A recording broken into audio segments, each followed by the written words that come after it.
Hola, bienvenidos de nuevo al tema 15 de análisis de datos 1 en psicología.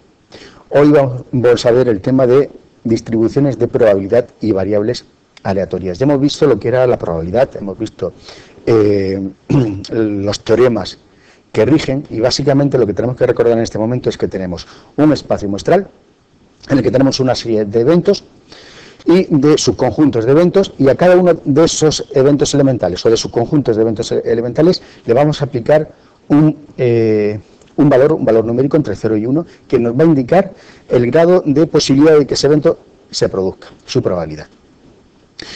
Hoy vamos a introducir un tema nuevo que va a estar, por decirlo así, entre medias de la variable del espacio muestral y de la probabilidad. Van a ser las variables aleatorias. Para empezar a considerar, a razonar qué son estas variables aleatorias y por qué es importante en introducirlas, recordemos, un experimento cuyo resultado depende del azar, lo denominamos en los últimos días experimento aleatorio o estocástico. La forma clásica de ver un experimento aleatorio es tirar un dado. Aunque físicamente, si conociéramos todas las leyes de la física, pudiéramos medir de forma absolutamente precisa la velocidad con que impulsamos el dado o la moneda, si pudiéramos conocer la velocidad del viento en ese momento, etcétera, podríamos predecir si la moneda va a salir cara o cruz, si el dado va a salir el 0, el 1, el 2. La cantidad de variables y la imposibilidad de medirlas con la suficiente precisión van a lograr que ese experimento no podamos predecir su resultado, que sea un experimento aleatorio. Bien, por tanto, un experimento aleatorio es aquel cuyo resultado depende del azar. No podemos predecirlo a priori, y hemos visto anteriormente muchos de ellos. En principio, los resultados de un experimento aleatorio pueden no tener nada que ver con números, y esto es importante. Muchas veces pensamos en tirar el dado y nos sale el 1, el 2, el 3, el 4, el 5 o el 6. Ah, pero esos son números. No, no son números. Les estamos asignando un número, que es el número que aparece en relación al número de puntitos que tiene en la cara superior. Pero en la mayor parte de las situaciones, los experimentos aleatorios no tienen nada que ver con números. Sin embargo, aunque no tengan en principio nada que ver con números, siempre es posible atribuirles características numéricas que describan algunas de sus propiedades que nos interesan como científicos, aquellas propiedades que consideramos de mayor interés. Entonces, de forma genérica vamos a considerar que un experimento aleatorio no tiene nada que ver con números. Se los vamos a asignar nosotros, en función de nuestros intereses. Supongamos, para clarificar este punto, que lanzamos 20 veces una moneda y podríamos obtener una secuencia de caras y de cruces del siguiente tipo. Aquí hemos tirado las monedas y nos habría salido la primera tirada, cara. La segunda tirada, otra vez cara. La tercera, cruz. La cuarta, cara, cara, cruz, cruz. Hasta llegar a la tirada número 20. Eso es un experimento aleatorio. Hemos tirado 20 veces una moneda.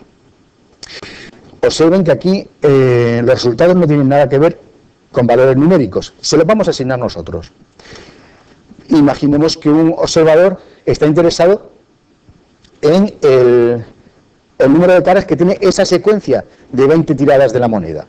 En este caso, simplemente lo que tendría que hacer sería contar el número de caras y le asignaría a ese experimento aleatorio, tirar 20 veces la moneda, el número 8.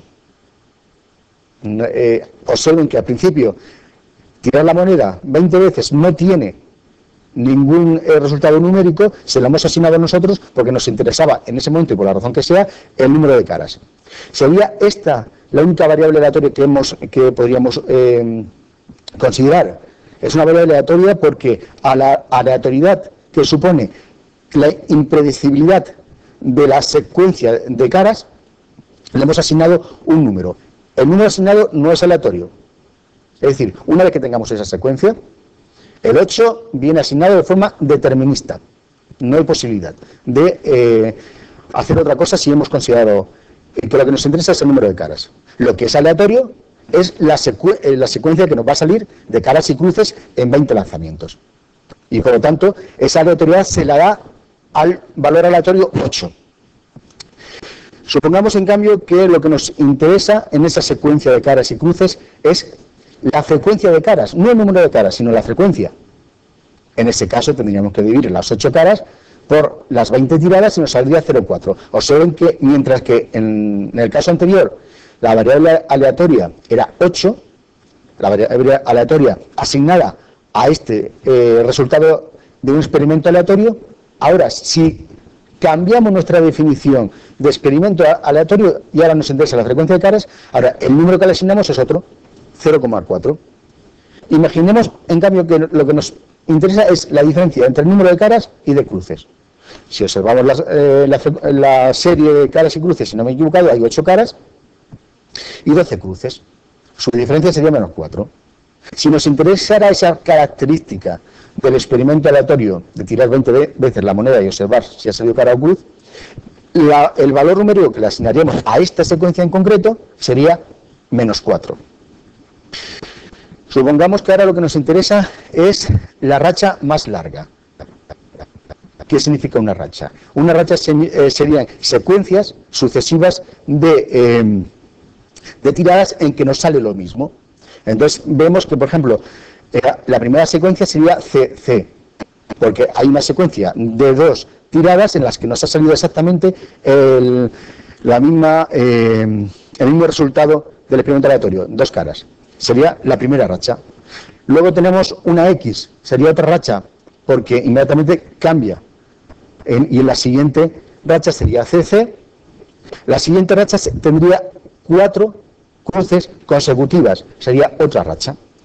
Así iríamos viendo todas y cada una de las rachas que nos ha salido en este experimento aleatorio de lanzar la moneda 20 veces y observar el resultado. Y observamos que si nos interesa el número de elementos de la racha más larga, vemos que es 4, se correspondería con la cuarta racha. Si nos interesara el número de rachas, contaríamos cuántas rachas se han producido, que lo he intentado expresar en términos de las fechas que pueden ver en pantalla. Serían 12 rachas en esta secuencia en concreto. Si repitiéramos el experimento, obtendríamos con toda probabilidad otra secuencia distinta de caras y cruces y el número de rachas sería distinto y por lo tanto el número de la variable aleatoria que le asignaríamos a esa secuencia en concreto sería distinto. Podríamos también interesarnos en cuándo se produjo el primer empate entre caras y cruces y observaríamos que el primer empate se produjo en el lanzamiento 8, es decir, iríamos contabilizando el número de caras por un lado y el número de cruces por otro lado para cada tirada. En la primera tirada tenemos una cara y 0 cruces. En la segunda tirada tendríamos 2 caras y 0 cruces. En la tercera tirada tendríamos 2 caras y una cruz.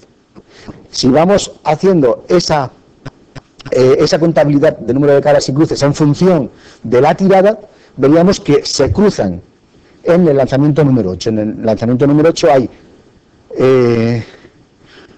4 caras y 4 cruces, si nos interesa ese valor. Entonces, si nos interesara esa variable aleatoria, a estas secuencias le asignaríamos el número 8. Y así podríamos seguir indefinidamente.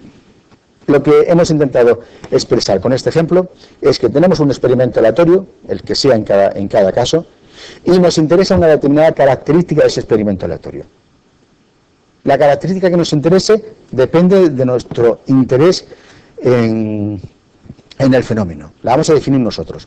Pero una vez definida, esa característica numérica nos va a permitir asignarles a cada resultado del experimento aleatorio un valor numérico. Observen que el resultado numérico no es aleatorio, lo que es aleatorio es el resultado del experimento aleatorio al que se le asigna posteriormente la variable numérica. Y por tanto, el que salga una variable numérica u otra depende del azar, porque depende del experimento aleatorio con el que está asociada. Otros ejemplos. Si en una investigación médica se elige al azar a una muestra de individuos de una cierta población, supongamos que nos interesa el cáncer de colon, o nos interesa el ADHD, trastorno de hiperactividad, etcétera. Y de cada uno de los elementos, en este caso personas, que hemos extraído de esa población, tenemos una enorme cantidad de variables que podemos medir.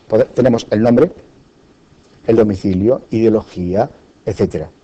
Muchas de esas variables serán irrelevantes, otras no lo serán. Por ejemplo, la edad del individuo será importante, su presión arterial, número de Matías, índice de hemoglobina. Lo importante, por tanto, es que tenemos un experimento aleatorio, escoger a un sujeto de una determinada población, y de ese sujeto de una determinada población nos interesan ciertas características que medimos de forma numérica, sería la variable aleatoria. Una vez escogido el sujeto, el número de Matías o su edad o su altura están perfectamente definidos en función de la variable aleatoria que hemos escogido. Pero la extracción del sujeto es completamente aleatoria y por lo tanto el valor numérico que nos va a salir de ese experimento aleatorio a la hora de aplicar la variable aleatoria va a ser también aleatorio. En resumen, con mucha frecuencia lo que nos va a interesar es asignar a cada resultado de un experimento aleatorio uno o varios rasgos cuantitativamente medidos. Si es uno, tendremos una situación univariable. Si son varios, tendremos estadística multivariable. Este curso solamente vamos a tratar como máximo 2 variables, pero recuerden que podemos trabajar con muchísimas variables. En las encuestas, por ejemplo, trabajan con 10, 20, 200 variables, simultáneamente definidas sobre cada individuo. Es decir, que la situación se complica, pero todo se reduce a lo mismo. Todo, en definitiva, viene de considerar un experimento aleatorio y una asignación numérica a cada resultado de ese experimento aleatorio. Y en cada caso, el experimento aleatorio y la variable aleatoria, la asignación numérica, va a depender de lo que se está investigando. Por consiguiente, lo que vamos a intentar hacer en este tema es indagar sobre aquellas funciones que asignan valores numéricos a cada uno de los posibles resultados de un fenómeno aleatorio. Estas funciones son las denominadas variables aleatorias. Por consiguiente, como definición, una variable aleatoria es cualquier función que asigna a cada resultado elemental de un experimento aleatorio uno o varios valores numéricos. Por ejemplo, supongamos 2 jugadores que lanzan un dado, cada uno, de manera que se obtiene un resultado dentro de un espacio muestral. Lo primero que nos tenemos que preguntar es, ¿cuál es ese espacio muestral? Antes de determinar la variable aleatoria, ¿cuál es el espacio muestral? Bien, este resultado es un poquito más complicado porque tenemos dos dados y tenemos que diferenciar. En principio, diferenciaríamos entre el dado que lanza el primer sujeto y el dado que lanza el segundo sujeto. Por lo tanto, podríamos tener todas las combinaciones que ven en pantalla. Podríamos tener que el primer sujeto saca un 1 en su dado y el segundo sujeto también un 1. O que el primer sujeto saca un 1 y el segundo un 2. O que el primer sujeto saca un 1 y el segundo un 3. Si vamos haciendo todas las posibilidades, todos los resultados posibles de este experimento aleatorio, obtendríamos los resultados que ven en pantalla, que en total tendríamos 36 resultados elementales. Este es el espacio muestral, esta es la variable aleatoria. Al tirar el dado, cada uno de los sujetos es una variable aleatoria. Asumamos que los dados no están cargados y por consiguiente cada uno de estos resultados elementales del espacio muestral tienen la misma probabilidad, son equiprobables. Bien, entonces cada uno de ellos tendría un 36avo de probabilidad de producirse. Ahora vamos a pensar en variables aleatorias que podríamos asignar a este espacio muestral. Es decir, vamos a pensar en alguna asignación. A cada uno de estos resultados elementales le vamos a asignar un valor numérico. Supongamos ¿qué posibilidades tenemos? Pues, por ejemplo, podríamos considerar que nos interesa la puntuación obtenida por el primer jugador. La del segundo jugador, por ejemplo, si elegimos esa variable aleatoria, no la consideraríamos. O podríamos considerar la puntuación mayor de ambas. En este caso, nos cogeríamos ambas puntuaciones y estaríamos la mayor de ambas. Si ambas son iguales, nos quedaríamos con cualquiera de ellas. O nos podría interesar la ganancia del jugador, del primer jugador o jugadora, en el caso de que hayan unas reglas en el juego previamente definidas. Es decir, tenemos muchas variables aleatorias. Pueden pensar ustedes la que consideren, la que les venga a la mente. Hay muchas. Pero nosotros posteriormente vamos a trabajar con una en concreto. Entonces, para cada una de esas Una vez que hayamos definido cada una de estas variables aleatorias, le asignaremos un valor numérico a cada uno de los elementos del espacio muestral. El ejemplo de los dados suele ser el clásico, porque es el más directo, pero en las aplicaciones reales, con mucha frecuencia, las variables aleatorias, es decir, la asignación de valores numéricos a cada uno de los resultados del experimento aleatorio, van a ser el resultado de fruto de medidas físicas.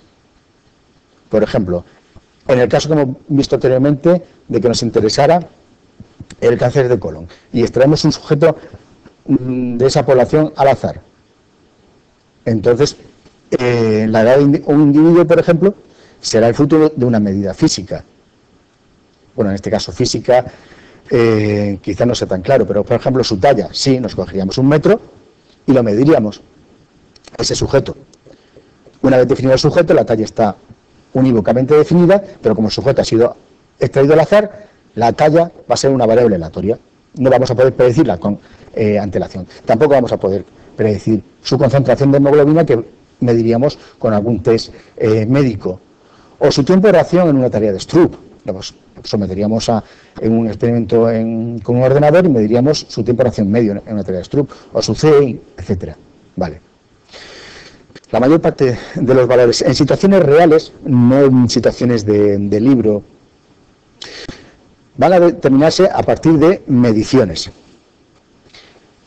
Una vez entonces visto qué son las variables aleatorias, vamos a categorizar dos tipos de variables aleatorias con las que nos vamos a encontrar de forma frecuente y que vamos a tener que diferenciar claramente. Variables aleatorias discretas. Cuando X, el valor numérico que asignamos a cada uno de los elementos del espacio muestral, pertenece a un conjunto de valores numéricos definidos en un conjunto finito o infinito, pero en cualquier caso numerable de casos posibles. Recuerden, no es la finitud o infinitud de los valores numéricos, sino que sea numerable. Por ejemplo, número de arañazos en una superficie. Supongamos que yo soy un empresario que vende coches y lo que me interesa es que no haya arañazos en el capó del coche. Y entonces imaginen que mediante algún proceso físico determino el número de arañazos de los coches que salen de mi fábrica. El número de arañazos puede ser 0, 1, 2, 3 y así seguiríamos. Podrían haber, no es numerable, es infinito, pero numerable. Pero entre el 1 y el 2 no podemos encontrar, no pueden haber 1,5 arañazos. Es una variable discreta. O el número de meteoritos caídos en Madrid el año pasado. Pueden ser 0, o 1, o 2, pero no pueden haber caído un meteorito y medio. Proporción de elementos defectuosos en conjunto de 1000 elementos chequeados. Esto, por ejemplo, se podría hacer en las tareas de evaluación de la calidad de los productos que salen de una fábrica. El caso es que tenemos la variable aleatoria definida sobre el espacio muestral, sea finita o infinita, pero es numerable. Un caso específico que veremos posteriormente es la variable aleatoria de Bernoulli. Es una variable discreta y se origina en aquellos experimentos en los que solamente pueden darse dos valores, es decir, el espacio muestral es binario. Normalmente los valores asignados a cada suceso del espacio muestral pues suelen ser 1 y 0, pero esto no es necesario. Es decir, los valores numéricos que se van a asignar pueden cambiar en función de la situación en la que yo me encuentre. Por poner un ejemplo de variable aleatoria de Bernoulli. Supongamos que a mí me interesa trabajar con el género de una determinada población. Entonces yo extraigo al azar a un sujeto de esa población y le mido físicamente el género, o se lo pregunto. Me va a salir hombre o mujer, si son personas, varón o macho, si son, macho o hembra, si son animales. El caso es que macho o hembra, hombre o mujer, son los resultados posibles del espacio muestral, pero ahora lo que me interesa es asignarle algún valor numérico. Normalmente se coge y se le asigna a uno de ellos el 0 y a otro el 1. Es lo más frecuente. indistintamente. Eso sería una variable aleatoria de Bernoulli, y luego veremos posteriormente más sobre la misma. Otro tipo de variable aleatoria sería las variables aleatorias continuas. En este caso, X, la variable aleatoria, el valor numérico que se le asigna a cada suceso del espacio muestral, puede tomar cualquier valor numérico de un conjunto infinito, no enumerable, de casos posibles. Ahora veremos algunos casos. Hay un aspecto importante, es que en la práctica todas las variables se manifiestan como discretas, pero teóricamente hay variables continuas y variables discretas. ¿Por qué en la práctica se manifiestan todas como discretas? Muy sencillo, por la precisión de nuestro instrumento de medida. Supongamos, en el ejemplo que hemos visto anteriormente, que lo que me interesa es medir la altura de los sujetos que extraigo de una determinada población. Y lo voy a hacer con un metro. Supongamos que mido a un sujeto y mide 1,72. Bueno, 1,72 depende de la precisión del metro que yo haya utilizado. Si el metro tiene una precisión de 1 milímetro, será 1,715. El valor real de ese sujeto estará entre 1,715 y 1,725. Porque el metro tiene una limitada precisión. Esto será importante posteriormente. Ahora bien, aunque en la práctica mi metro me va a decir 1,72, 1,73, 1,74 y no va a poder establecer distinciones más finas porque le falta precisión, siempre podemos incrementarla, pero siempre nos vamos a encontrar con un límite. Va a haber un momento en que no podamos establecer una precisión mayor que la que nos pueden proporcionar unos determinados instrumentos. Entonces, en la práctica, las mediciones siempre van a tener se van a manifestar como discretas, aunque teóricamente la posibilidad de que un individuo esté comprendido entre unos valores cualesquiera es obviamente que es una variable continua. Podría tomar en teoría cualquier valor numérico de un conjunto infinito de casos posibles. Por ejemplo, el tiempo hasta que una reacción química se haya completado. El tiempo, teóricamente, aunque hay ya algunos teóricos que proponen que hasta el tiempo es discreto, bueno, pero la idea que tenemos del tiempo es que es continuo. Por consiguiente, si una reacción química tarda en producirse 15 segundos, obviamente podría encontrarse entre cualquier valor numérico dentro de la precisión del instrumento de medida que he utilizado para decir 15 segundos. El tiempo de reacción, que también un tiempo, también sería una variable aleatoria que en teoría es continua.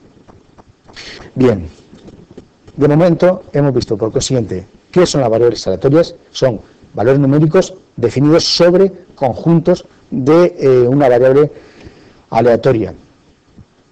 La variable aleatoria, el experimento aleatorio es el que es absolutamente aleatorio y le comunica su aleatoriedad a la función numérica que asignamos a cada elemento del experimento aleatorio. Vale.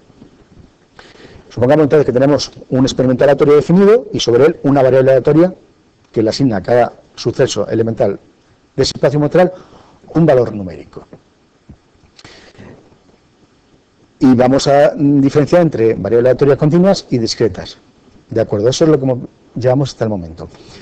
Ahora vamos a definir dos aspectos importantes, dos formas de caracterizar a la variable aleatoria. Ya la hemos definido, pero no la hemos caracterizado. La caracterización consiste en definir para cada posible resultado de la variable aleatoria, para cada uno de los valores numéricos que nos van a resultar de la medición sobre el espacio muestral, vamos a definir su probabilidad. Entonces vamos a tener que eso lo vamos a poder hacer mediante dos funciones: la llamada función de probabilidad o de densidad de probabilidad, en función de que la variable aleatoria sea discreta o continua respectivamente, y su función de distribución. Son equivalentes, no son las mismas, pero son equivalentes en el sentido de que puede pasar de una a otra o a la inversa. Teniendo una puedo tener la otra. cada una de ellas me muestra aspectos diferentes de la misma variable aleatoria. Entonces vamos a ver, ¿qué es una función de probabilidad? Es una función, una regla, una ecuación, que nos va a asignar probabilidades a cada uno de los posibles valores numéricos que toma la variable aleatoria. Es decir, en el ejemplo que hemos visto anteriormente, sobre el tirar dos dados, tendríamos que ese sería el experimento aleatorio, asignaríamos una función numérica que le asignaría a cada elemento del experimento aleatorio un valor numérico. Y ahora nos preguntamos, para cada uno de esos posibles valores numéricos, ¿qué probabilidad tienen de producirse? Vamos a verlo ahora después con un ejemplo, pero lo importante es que esa función, la función de probabilidad, se representa por f de x. F, como siempre, es una función, y x son los valores que puede tomar la variable aleatoria. Y en este caso, f de x, la función de probabilidad, f en minúscula, y esto es importante porque después la otra forma de caracterizar a la variable aleatoria va a venir representada con una f mayúscula. Entonces, f minúscula, función de probabilidad, para cada valor de x. Lo único que nos indica es la probabilidad de que la variable aleatoria tome un valor u otro. Por eso nos indica en pantalla que es la probabilidad de que la variable aleatoria x en mayúscula sea igual a un valor concreto que pueda tomar esa variable. Por eso se pone x en minúscula su i. X su i es un valor concreto de los x posibles o los infinitos posibles que pueda tomar esa variable aleatoria. Pongamos de nuevo el ejemplo que hemos visto anteriormente. Teníamos dos personas que tiraban cada una de ellas un dado. Y entonces teníamos el espacio muestral que habíamos visto anteriormente. El primer sujeto podía sacar un 1 y el segundo un 2, el primero un 1 y el segundo, perdón, el primero un 1 y el segundo un 1, el primero un 1 y el segundo un 2, el primero un 1 y el segundo un 3, y así iríamos hasta completar todos los dados posibles del espacio muestral. Y ahora supongamos que definimos la variable aleatoria suma de los puntos de cada uno de los dos dados. Entonces tendríamos, este sería el espacio muestral, con los 36 casos posibles. Cada uno de los resultados, si los dos dados son equiprobables, tendría una probabilidad de un 36avo. Es decir, a cada uno de estos resultados elementales, le asignaríamos el valor un 36avo, que aproximadamente es 0.03. Vale. Ahora vamos a definir la variable aleatoria suma de los dos dados. Es decir, sobre este espacio muestral definimos la variable aleatoria suma de los dos dados. Entonces, para el primer caso tendríamos la situación que el primer sujeto ha obtenido un 1 y el segundo otro 1. La suma de esos dos dados es un 2. Si nos hubiera salido ese evento del espacio muestral, la variable aleatoria definida nos habría obtenido un 2. Bien, y ahora nos preguntamos, ¿qué probabilidad tiene de producirse un 2 en la variable aleatoria? Pues tendríamos que irnos al espacio muestral y nos preguntamos, ¿cuántos eventos elementales del espacio muestral nos pueden dar en su suma un 2? Pues si revisamos este espacio muestral solamente hay uno, el 1, 1. Por consiguiente, la probabilidad es un 36avo, 0.03. Vale. Observe entonces que el primer elemento del espacio de la variable aleatoria es un 2. El segundo elemento sería un 3. ¿Y cómo podríamos obtener un 3 en ese espacio muestral? Pues solamente hay dos formas. Que el primer sujeto haya sacado un 1 y el segundo un 2, o a la inversa, que el segundo haya sacado un 2, que el primero haya sacado un 2 y el segundo un 1. Tenemos dos posibilidades de que la variable aleatoria, suma de los dos dados, nos salga un 3. Por consiguiente, la probabilidad de que x valga 3 es 2/36avos, 0,05 aproximadamente. Entonces, observemos, la variable aleatoria hasta el momento ha podido obtener un 2 o un 3. Entre medias, ¿consideran que la suma hubiera podido obtener algún valor entre el 2 y el 3? No. Por consiguiente es discreta, es una variable aleatoria discreta. ¿Qué otros valores posibles podría adoptar la variable aleatoria suma de los dos dados? Pues podría obtener, por ejemplo, el valor 4. Y ahora nos preguntaríamos, ¿de cuántas formas posibles podría obtener el 4 en ese espacio muestral? Pues si revisamos el espacio muestral vemos que solamente hay tres posibilidades. Que el primer sujeto saque un 1 y el segundo un 3, su suma sería un 4. Que el primer sujeto saque un 2 y el segundo un 2, su suma sería 4. Que el primer sujeto saque un 3 y el segundo un 1, su suma sería 4. Tenemos tres posibilidades, tres eventos elementales que en ese espacio muestral nos darían una variable aleatoria de valor 4. Como son tres posibilidades de 36, la probabilidad de obtener en este caso la variable aleatoria x igual a 4 sería 3/36. Seguimos. El siguiente valor que podríamos obtener en la variable aleatoria sería un 5. Y este 5 podría obtenerse de cuatro formas posibles y seguiríamos haciéndolo de la misma forma que hemos visto anteriormente. Tendríamos los espacios elementales 1, 4, 2, 3, 3, 2 y 4, 1. Cualquiera de ellos, si realizamos el proceso de medición suma de las caras, nos daría un 5. Por consiguiente, tenemos cuatro posibilidades, cuatro posibles eventos positivos versus 36, que es el total. 4/36 sería la probabilidad de obtener un 5. Y así seguiríamos para el 6, para la posibilidad de obtener la variable aleatoria un 6, un 7, un 8, y el último sería un 12. No podríamos obtener más de un 12. Y observen, por último, que para el 12 solamente habría una posibilidad, que los dos sujetos saquen un 6. Por lo tanto, una posibilidad de 36, un 36. Si ahora nos cogemos, ahora entenderán esta tabla, si ahora nos cogemos todas estas posibilidades, vemos que la variable aleatoria suma de los dos dados tiene distintas probabilidades. Que la probabilidad de obtener un 2 en la variable aleatoria suma de los dos dados solamente tiene una forma de producirse, que salga el 1, 1. Por consiguiente, su probabilidad es un 36. Sin embargo, la probabilidad de obtener un 3 en esa variable aleatoria se puede producir de dos formas distintas. Por lo tanto, la probabilidad de que salga un 3 es 2/36, es superior a la probabilidad de obtener un 2. La probabilidad de obtener un 4, como podemos obtenerlo de tres formas distintas, sería un 3/36.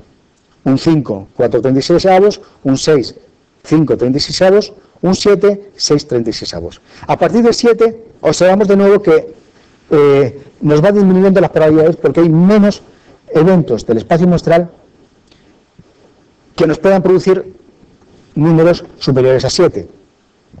Es decir, para el 8 solamente habrían 5 posibilidades, por tanto su probabilidad sería 5/36. Para el 9 habrían 4 posibilidades, 4/36. Y así hasta llegar a la probabilidad de que saliese un 12 en la variable aleatoria, que tendríamos un 36.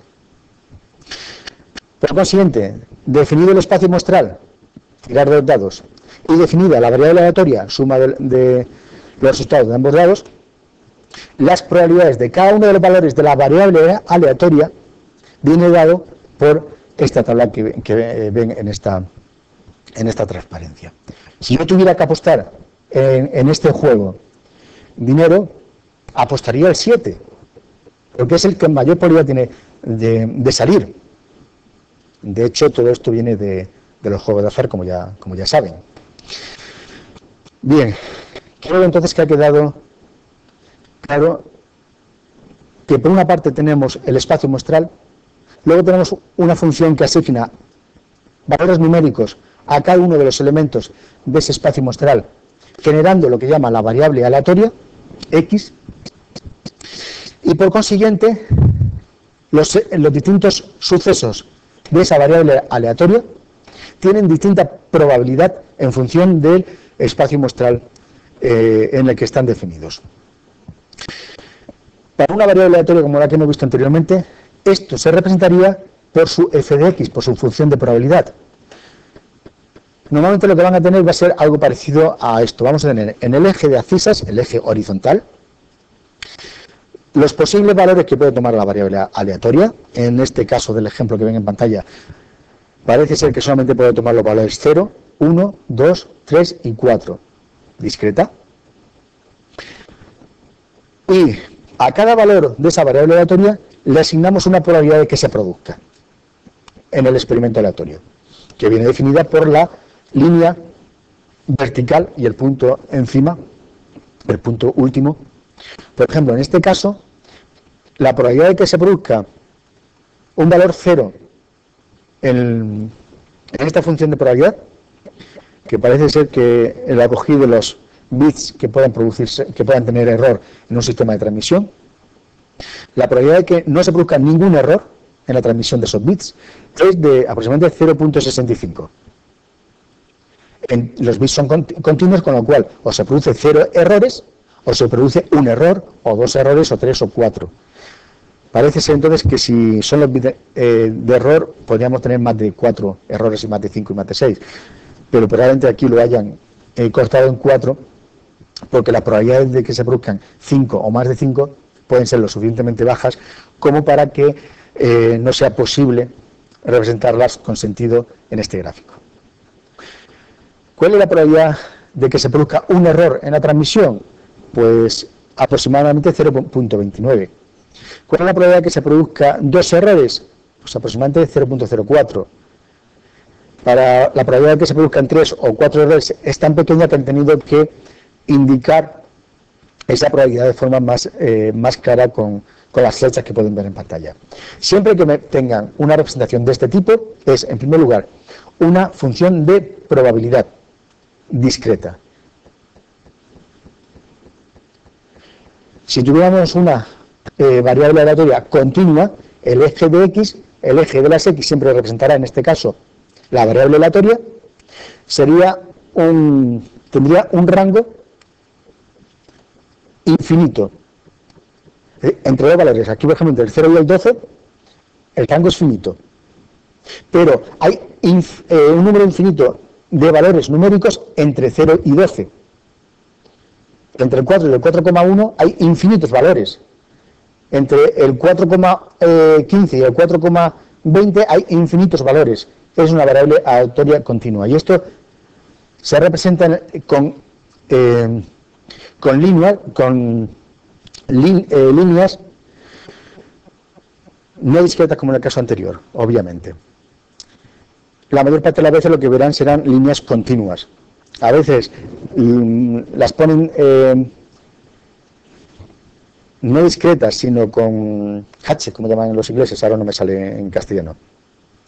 El caso es que aquí tendríamos la representación de 3 funciones de probabilidad para variables aleatorias continuas. Cada una de estas funciones de probabilidad se diferencia, según parece, por valores concretos de unos parámetros R y lambda. De momento no nos interesa, lo veremos más adelante. Entonces, aquí tendríamos, esto sería una representación para variables discretas y esto nos indicaría que la variable aleatoria es continua. Y ahora vamos a ver, como siempre, las propiedades de las funciones de probabilidad. En primer lugar, para todo valor posible de la variable aleatoria, para todo x sub i, que pertenezca a los posibles valores que pueda adoptar esa variable aleatoria, es decir, en términos matemáticos, para todo x sub i que pertenezca a la variable aleatoria, x es lo que nos indica la simbología matemática que pueden ver a mano izquierda en la parte superior. Se cumple que su asignación de probabilidad, su f de x sub i, la probabilidad de cada uno de esos valores es igual a 0 o mayor que 0. Esto es una simple consecuencia de los teoremas de la probabilidad. La probabilidad no puede ser negativa. Esto es lo que nos están diciendo la primera propiedad. Es decir, que no podemos tener en la función de probabilidad valores negativos. No podemos tener líneas hacia abajo, que vayan por debajo de x igual a 0. Luego tenemos las siguientes dos líneas de simbología matemática, son la misma. Lo único que una de ellas está expresada para variables discretas, la primera, y la otra para variables continuas. ¿Qué nos indica la segunda propiedad en variables discretas. Dice que el sumatorio de todos los valores de probabilidad, es decir, de todos los fx u y, sumatorio de todos los fx u y, desde el primer valor hasta el último, es la suma de la probabilidad del primer valor posible que pueda obtener la probabilidad aleatoria, más la suma de la probabilidad del siguiente valor que pueda obtener esa probabilidad aleatoria, más, hasta llegar al último valor. Toda esa suma de probabilidades nos tiene que dar 1, lo cual es lógico. Es decir, todo el espacio muestral, si consideramos su probabilidad, nos tiene que dar la unidad. Esto, en términos de una variable continua, en vez de suma, tenemos ahora el símbolo de integral, esa S estilizada. El sumatorio y la S estilizada significan lo mismo, lo que pasa es que el sumatorio es discreto y el símbolo de la integral es continuo. Pues lo que nos indica es que la integral, el área que queda entre la función de la variable aleatoria continua y el eje de las x, para todos los posibles valores que pueda adoptar x, es decir, entre a y b sería el rango posible que pueda adoptar esa variable aleatoria, es 1. Esto significa que mientras en variables discretas la suma de todas las probabilidades nos da 1, en variables continuas esa unidad es el área que queda entre la gráfica y el eje de las x. Ese área es la unidad. Como ven, es la misma propiedad, excepto que una para variables discretas y otra continua. Y para el caso continuo tenemos otra propiedad. Y esta les puede sonar un poquito rara. Es la f de x para un valor discreto para un valor exacto es 0. ¿Por qué? Supongamos el ejemplo que hemos puesto anteriormente, en el que medíamos la altura de una persona. Y determinamos que esa persona medía 1,72, ¿vale? Vamos un momento a la tableta gráfica y veamos lo siguiente. Hemos determinado que para ese sujeto en concreto, Pepe o Francisco mide 1,72. Hemos visto que la variable aleatoria altura, medida en una serie de individuos extraídos al azar, es continua. ¿Por qué la probabilidad de que se produzca este valor específico es 0? Pues porque este valor específico realmente es 1,720000 y seguiría.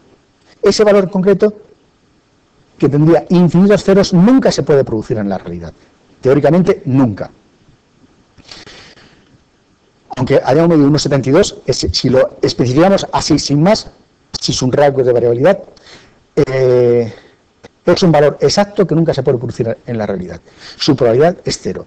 Todo lo que podemos indicar en el caso continuo es la probabilidad de que obtener un valor entre 1,71 y 1,72, por ejemplo. El establecer un rango de valores sí nos da ya una probabilidad.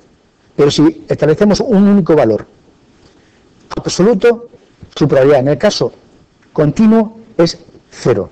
Y esa es la tercera propiedad, que solamente es válido, obviamente, para el caso continuo.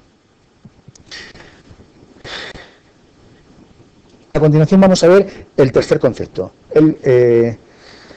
la función de distribución. Hemos caracterizado las variables aleatorias asignando a cada, en el caso de discreto, que es el más, el que nos era más sencillo pensar, a cada posible valor que pueda actuar la variable aleatoria le asignamos una probabilidad. Y en el caso continuo, a cada rango de valores. Bien. Determinando para cada variable aleatoria su función de probabilidad, la habríamos caracterizado. Podríamos tomar decisiones sobre ese fenómeno, sobre a qué valor sería conveniente apostar, sobre los costos o los beneficios de aplicar una terapia u otra en función de su probabilidad, etcétera. Otra forma de caracterizar a las variables aleatorias es mediante su función de distribución. Para mí, distribución, recuerden, acumulativa. ¿De acuerdo? Es cogerse la función de probabilidad y acumularla desde valores de la variable aleatoria menores hasta valores superiores. Entonces, teóricamente nos indica la probabilidad de que la variable aleatoria VA, recuerden que a partir de este momento vamos a hablar de la variable aleatoria, o lo vamos a poner en el texto como V.A, una forma de simplificar, la probabilidad de que la variable aleatoria tome un valor menor o igual que un valor concreto de x sub i. Antes me decíamos, en el caso continuo, ¿cuál es la probabilidad de que x sub i, de que la variable aleatoria adopte el valor 2, el 3, el 4, el 5? Ahora nos vamos a preguntar, en la función de distribución, ¿cuál es la probabilidad de que la variable aleatoria tome el valor 2 o menos que 2? ¿Cuál es la probabilidad de que la variable aleatoria tome el valor 3 o menos que 3? ¿Cuál es la probabilidad de que la variable aleatoria tome el valor 4 o menos que 4? Si consideramos el menos que, será la probabilidad de ese valor, x sub i, y todos los que hay por debajo de la variable. Entonces, función de distribución es, para un determinado valor de x sub i, en el caso discreto, observen que ahora lo representamos, esa función de distribución, mediante una f mayúscula. Eso significa función de distribución. Dado un determinado valor de x sub i, es la probabilidad de que es la variable aleatoria, x mayúscula, obtenga un valor igual a ese valor x sub i o menor que el mismo. Recuerden que la x en mayúscula representa la variable aleatoria en general, de forma genérica, mientras que x sub i es un valor concreto de esa variable aleatoria. Y por consiguiente, la probabilidad de que la variable aleatoria tome un valor menor o igual que x sub i es el sumatorio de todos los valores de probabilidad inferiores o iguales al valor x sub i que estamos considerando, en el caso discreto. En el caso continuo, la definición teórica es la misma, pero sería la integral desde menos infinito hasta ese valor concreto de x sub i. Como no exigimos cálculo, no exigimos integrales, voy a tratar de mostrarlo con un pequeño ejemplo. Volvamos de nuevo a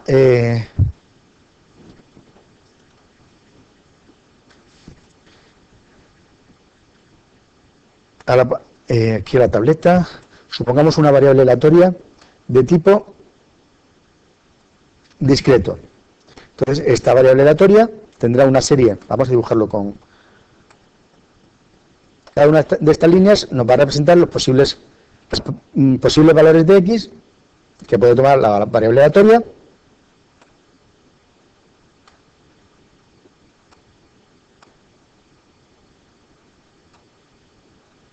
Así como su probabilidad. Supongamos que esta es la variable aleatoria. En este caso solo tiene 6 posibles valores. Supongamos que nos interesa el valor, supongamos que los valores son, por simplificar, 1, 2, 3, 4, 5 y 6. Si nos piden f de 3, nos están pidiendo la probabilidad de ese valor numérico. Entonces, lo que tendríamos que hacer sería mirar, no me ha salido muy recta, pero bueno, me perdonarán, la probabilidad en el eje de ordenadas de ese valor 3. Pero si lo que nos piden o lo que nos dan es f mayúscula de 3, lo que nos están diciendo es suma los valores de probabilidad de 3 y todos los inferiores a 3 que estén dentro de la gama admisible posible de valores de x de la variable aleatoria, por tanto de 2 y de 1. Sumaríamos esos valores de probabilidad y eso nos daría el valor de la función de probabilidad para x sub i igual a 3. ¿Y qué pasaría en el caso?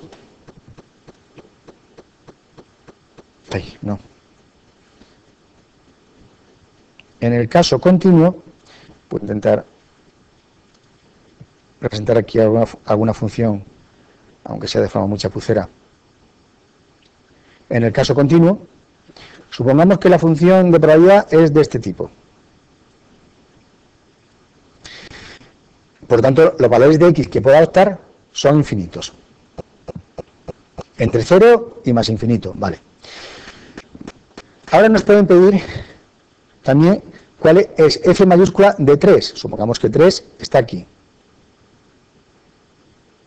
Vamos a bajarlo un poquito. En este caso, lo que nos está pidiendo es la probabilidad de que x valga 3, ya sabemos que es 0, o menos que 3, que es el área que queda entre la gráfica y el eje x por debajo de 3. Es decir, trazaríamos una línea vertical sobre 3 y todo el área que estoy subrayando aquí, ese área sería la probabilidad de que la variable aleatoria x valga 3 o menos que 3. Y ese área sería la integral entre 0 y 3 de esa función de distribución.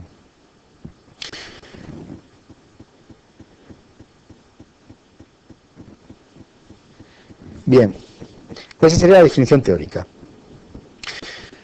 Por consiguiente, en el caso discreto, las funciones de distribución discretas van a tener una representación similar a esta, normalmente en forma de escalera, crecientes.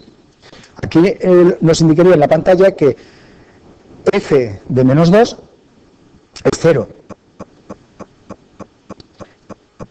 F de menos 1 es 0.2. Observen que entre el menos 2 y el 0 la función no cambia, porque la función solamente admite, la función de probabilidad solamente admite valores menos 2, 0 y 2, que son donde se producen los saltos. Si eso lo vamos acumulando según este caso concreto, obtendríamos una función normalmente en forma de escalera. Para el caso discreto, y una función creciente y continua para el caso continuo. En el caso continuo, un aspecto interesante es que suelen tener forma de S, más o menos ahora suelen tener, no todas, obviamente, y que deben terminar todas en el eje de ordenadas. El valor superior, la asíntota superior, tiene que ser 1, porque llega un momento en que la probabilidad de obtener un valor inferior a un valor concreto de x sub i es el suceso seguro. Y ahora tenemos aquí sus propiedades en términos matemáticos. De nuevo, recuerden, para todo valor posible de x, para todo x, que pertenezca a la gama posible de valores de la variable aleatoria, x mayúscula, es decir, para todo x que pertenezca a la variable aleatoria, su función de distribución es mayor o igual que 0, la misma propiedad que vimos anteriormente. Si x es menor que a, recuerden que hayamos puesto a y b en el caso continuo a el mínimo valor que pueda adoptar la variable aleatoria y b el máximo valor que pueda adoptar esa variable aleatoria. Si nos preguntamos cuál es la probabilidad de que la variable aleatoria obtenga un valor menor que a, y a es el menor posible, 0, porque no se puede producir. Entonces, si nos preguntan por la función de distribución para un valor x sub i que sea inferior al menor posible, obviamente la probabilidad es 0. De la misma forma, si nos preguntan cuál es la probabilidad de que la variable aleatoria obtenga un valor superior al mayor posible b o menor, es decir, f mayúscula, en este caso la probabilidad es el valor seguro. Es como si me preguntan cuál es la probabilidad de que una persona tenga una altura de 3 metros o menos, f mayúscula. X sub i es 3 metros. Como estoy preguntando, la función de distribución es 3 o menos que 3. No conozco ninguna persona mayor que 3 metros, creo que no exista.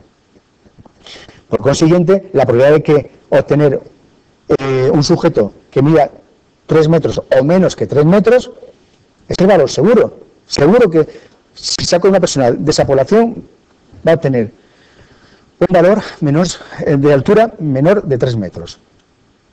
Y se me dice, bueno, es que yo conozco a una persona que mide 3,1 centímetros. Un caso excepcional de un gigantismo que se produjo en tal fecha. Bueno, pues póngase el valor de 5 metros. ¿Cuál es la probabilidad de que al extraer a una persona al azar de la población y medirle su altura, mida 5 metros o menos que 5 metros? Suceso seguro. Bien, eso es lo que nos indica el siguiente valor de la siguiente propiedad. Otra propiedad es que la función de distribución es no decreciente, nunca puede crecer, porque siempre vamos sumando. Por consiguiente, se puede estancar, pero nunca decrecer. Porque siempre en los valores superiores de x, cuanto más vamos avanzando en el eje de las x hacia la derecha, vamos sumando más de lo que había a la izquierda, o más, o seguimos en lo mismo de antes. F de x es no decreciente. Y luego, un aspecto importante es que la probabilidad de que la variable aleatoria x se encuentre, de tener un valor entre dos valores concretos, x1 y x2, se puede obtener mediante la resta de f de x2 menos f de x1. Es decir, es como si me preguntan, ¿cuál es la probabilidad de que obtenerá un sujeto que se encuentre entre 2,70 y 1,70 y 1,80 de altura? 1,70 sería el x1 y el x2 sería 1,80. ¿Cuál es la probabilidad de obtener a un sujeto que esté en esa gama de valores? Pues podemos calcular esa probabilidad restando el valor de la función de distribución para el valor superior, 1,80, menos el valor de la función de distribución para el valor inferior, 1,70. Y esto es el apartado teórico de este tema. Posteriormente veremos más casos concretos sobre funciones de variables aleatorias continuas y discretas, de las más usuales, las que se producen de forma más frecuente en la naturaleza y en la sociedad, y aquellas que nos permiten trabajar en estadística de forma más frecuente. Las veremos en temas posteriores. Y por último, no sé si conocerán, vamos a hablarles de aquellas dos distribuciones de probabilidad. ¿Conocen aquellas dos distribuciones de probabilidad que hablaban entre sí en voz muy baja y queda? Porque eran discretas. Muy bien, hasta el próximo día.